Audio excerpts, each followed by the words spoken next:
What's up, YouTube family and fight fans? We're back at it with another edition of Round 1 Sports TV. So let's talk about some of the biggest fights coming up right now. We got Tyson Fury and Frances Ngannou. Two titans about to make... Listen, this could be a real interesting fight. We're going to break it down and talk about it. We also got young Keyshawn Davis. You know, he's fighting for the third time this year. You know, could he walk away with the young prospect of the year 2023? We'll talk about that.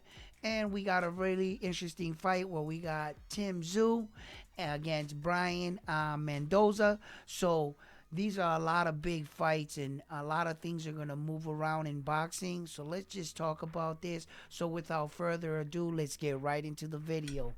So if you're tuning in to talk with the best. So let's go over these fights. Look, let me tell you something, right? There's going to be a lot said about this Tyson Fury and Frances Ngannou fight, and I'm going to tell you right now, okay? I'm going to tell you the truth and my opinion on this fight. When it comes down to boxing and mixed martial arts, you're asking the mixed martial artist, right, to come out of his element and to handicap him from the abilities which probably makes him great. The ground game, the kicks, and what have you. You're asking him to take all those weapons away and meet the champion in his backyard. What he's the most comfortable in. And under most circumstances, as we've seen time and time again, Conor McGregor, Floyd Mayweather, you know, Floyd toyed with Conor. You know, he carried the show and he gave people their money's worth. I just want you to know that, because if Floyd Mayweather wanted to end the night early, he could have stopped Conor a few rounds earlier, okay? So, that being said, you know, when you take the mixed martial artist and you take him out of his element and you put him into the boxing ring, he really doesn't stand too much of a chance. But here's where the problem lies. You ever hear that expression, oh, size don't matter? That's a lie. That's a small man trying to convince himself that he can beat the bigger guy. And I've talked about this. In some cases, when you're not well trained and you're not a professional, size sometimes don't play a factor. It doesn't matter because the big guy probably doesn't know how to use his size, right? But when you got two men at this size, I'm going to let you know, size matters, okay? These are two giant-sized men that it's not going to take a lot of skill at this point. You have to understand that. You throw enough bolos and enough haymaker punches at this level in the game, every punch hurts. And every punch has an opportunity of landing. Frances Ngannou has the power to knock your lights out with his left or right hand. And I have to admit on one thing. Even though Deontay Wilder is the heavyweight champion and he has an impressive heavyweight champion record, and he successfully defended, if I'm not mistaken, his title over the course of 10 times. Call the Eraser. He has that one punch eliminator. No matter if he was losing the fight, if he landed one shot, he would halt the action. Here's the thing though. I really truly believe that Frances Ngannou got better boxing abilities than Deontay Wilder. Go figure. And Deontay Wilder was the heavyweight champion of the world. Deontay Wilder put Tyson Fury on the floor several times. And if he had the boxing ability backed up behind it, he might have beat Tyson Fury. Because size matters. Okay? It was on full display. If Deontay Wilder, can we agree, is not the best boxer in the world, okay? And let's just keep this in mind. Frances Ngannou started his fighting career as what?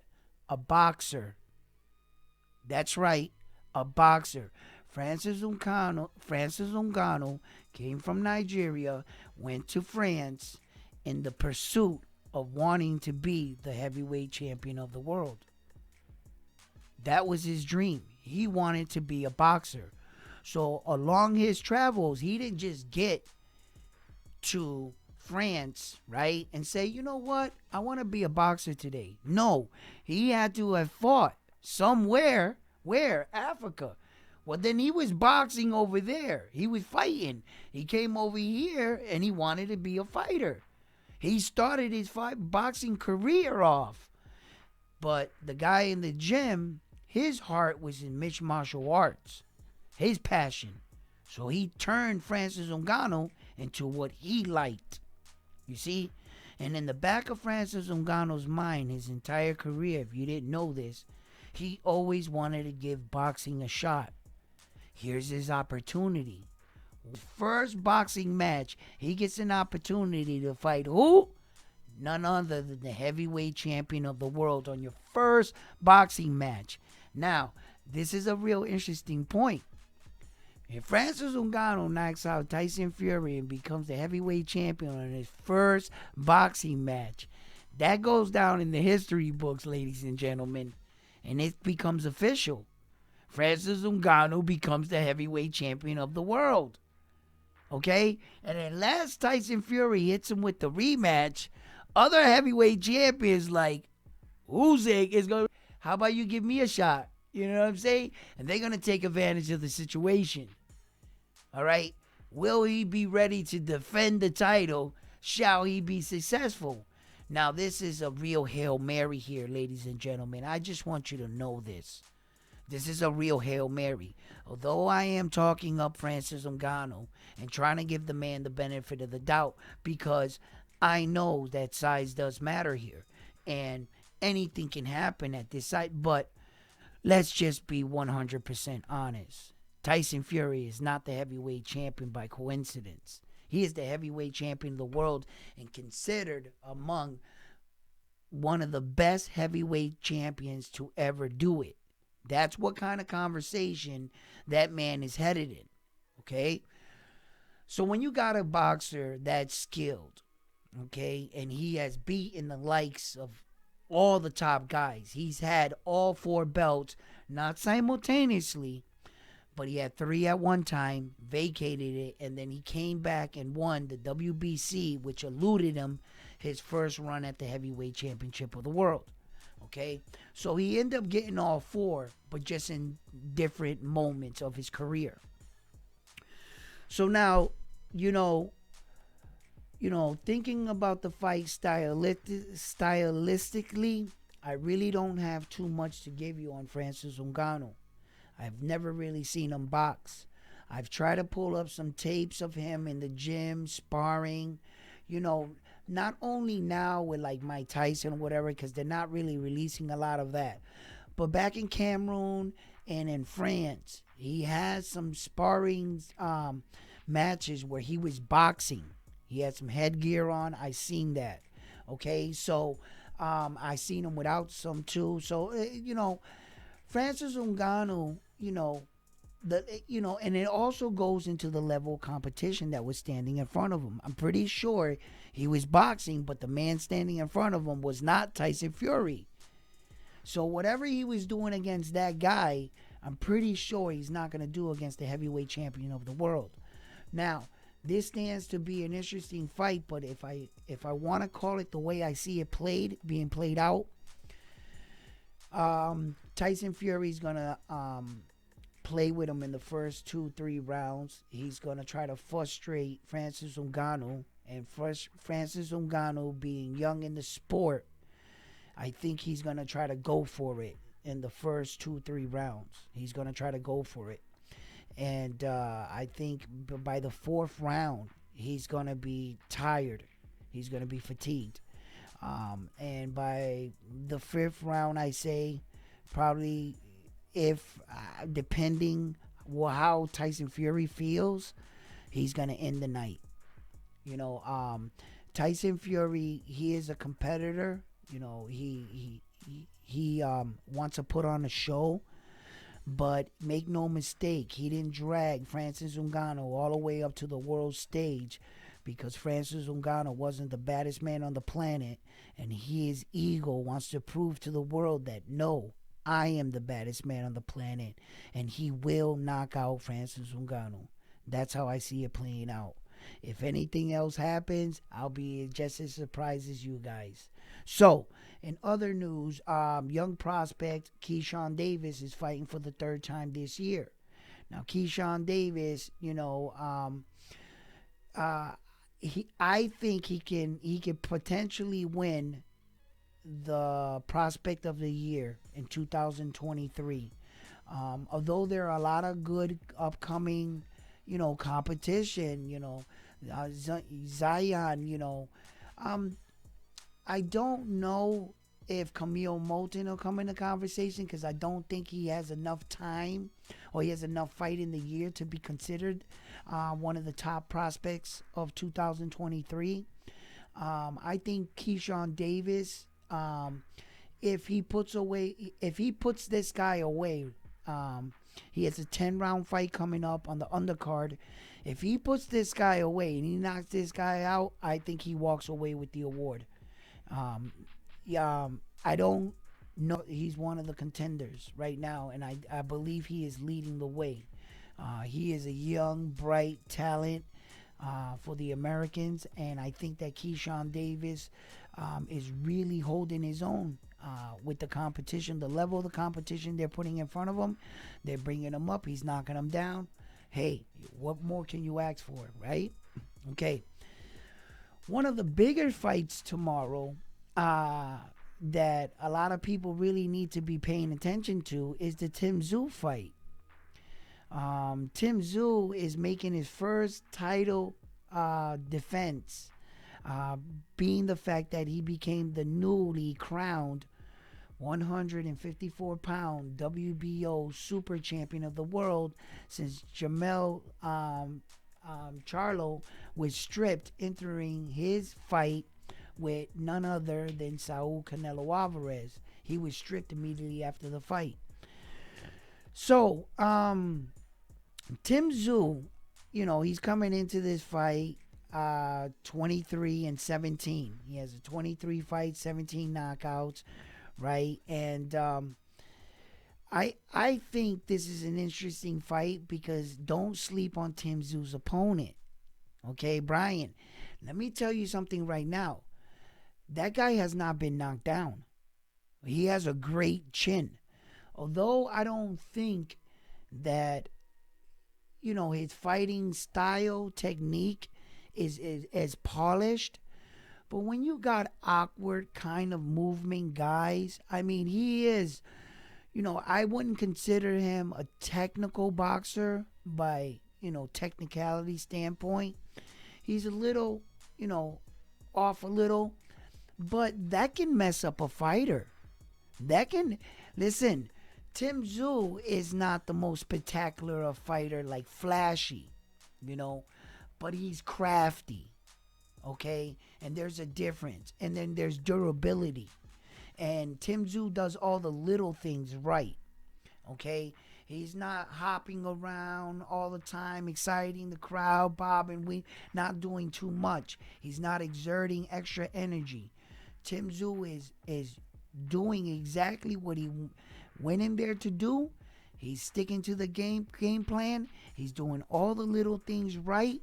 And one thing about Tszyu, he stays patient, his poise, waiting for his moment. When he was fighting Tony Harrison, I thought that Tony Harrison was going to beat him in a 12-round decision going to the scorecards. That's how I saw it going into that fight against Tszyu.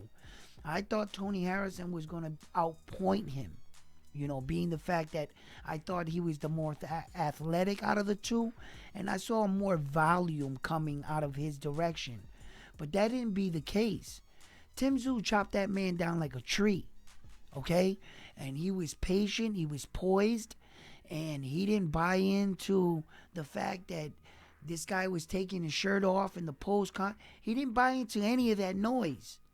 Tszyu had a mission, and he went in there with a plan, and he executed his game plan, and I saw that unfold in that fight. That is exactly what you need to do. So, under the bright lights and big situations, Tszyu has proven that, you're going to have to beat him. He's shown that his durability and that he's here to stay.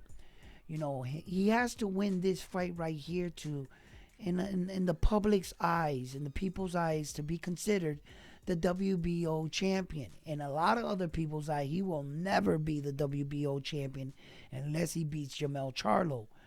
But if he beats this guy right here, I consider him the WBO super champion of the world because no fault of his own. No one told him to go up there and try to fell Saul Canelo Alvarez. Jermell Charlo, the world doesn't revolve around you. Okay? You don't tell me when to wait when I've been telling you. Tszyu took step aside money not once but twice. You want him to do it a third time, and then how long after that? Like, enough is enough. You're going to have to fight this man. He chose otherwise. He got paid heavily for that fight. So Jermell Charlo can't be hurt about this. All he has to do is go, okay, you're the champion. But what Jermell Charlo should want right now, he should be rooting for Tszyu right now. Because you don't want the belt to change hands again. Okay? You don't want that. This guy already wanted to fight you. And you guys already got the storyline. And you already got bad blood between y'all. It's a perfect fight right now. And you could wake up the division again with that fight against Jermell Charlo and Tszyu. So I could see the fight, coming. It would be better that way. But if Tszyu gets knocked out or loses by points to this guy, now you got to build another storyline, another narrative, and then he has to go around and chase this guy. And is this guy willing to fight Jermell Charlo, or is he going to duck Jermell Charlo? He still stands to give us some of the biggest fights coming up. We still have the Devin Haney, Regis Prograis fight on the horizon. We also got Tapales and Naoya Inoue in December, and they're going to be closing out the year. That's going to be another massive showdown. I know I'm going to tune in for that one, and I hope you guys tune in with me. And, there's another opportunity in boxing right now that I feel that Tyson Fury and Usyk should just, have this clash to see who is finally the best heavyweight champion of the world. I really want to see Tyson Fury against Usyk because that's the only heavyweight fight right now that makes sense. There are some young heavyweights coming up, but I'm hearing that Big Baby wants to retire, hang up the gloves. He can't handle the pressure of the cameras or something. I don't know what's going on there, but I thought he was coming along well. I thought they were hyping him up a little bit too much, being some of the guys that he beat, okay? But when you're bringing up your fighter, that's exactly what you're supposed to do. You're supposed to hype your guy up to get him in position for a better fight. But sometimes, when you hype guys up, some guys are more polished than others. So when they do hype up some guys, it's for a reason. And for other reasons, it's purely hype, So look, thank you for tuning in to the best sports channel on YouTube. Join me tomorrow as we tune in and watch some of these fights, and I enjoy to see you there, and we can talk more, and we can read some of your comments.